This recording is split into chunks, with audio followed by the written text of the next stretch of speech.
Praise the lord. November 16వ తేదీ 2024. ఈరోజు దేవుని వాగ్దానము. వెదజల్లి అభివృద్ధి పొందువారు కలరు, తగిన దానికన్నా తక్కువ ఇచ్చి లేమికి వచ్చువారు కలరు. సామెతల గ్రంథము 11వ అధ్యాయము 24వ వచనం. స్తుతించండి స్తుతుల మీద ఆసీనుడైన దేవుణ్ణి. మీ పరిస్థితులను మార్చిన దేవుణ్ణి, మీ ప్రతి కన్నీటిని తుడిచిన, ఆ కన్నీటిని నాట్యముగా మార్చిన దేవుణ్ణి స్తుతించండి. ఆయన చేసిన మేలులను బట్టి స్తుతించండి.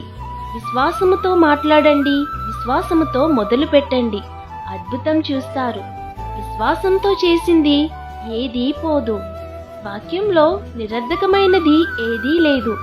ఎటువంటి పరిస్థితి అయినా మార్చగల సమర్థుడు మీ దేవుడు. కాబట్టి ఈ వాగ్దానం మీ జీవితంలో నెరవేరాలని కోరుకుంటూ దేవుని సువార్త పరిచర్యలో మీ సహోదరి. ఆమెన్. God bless you.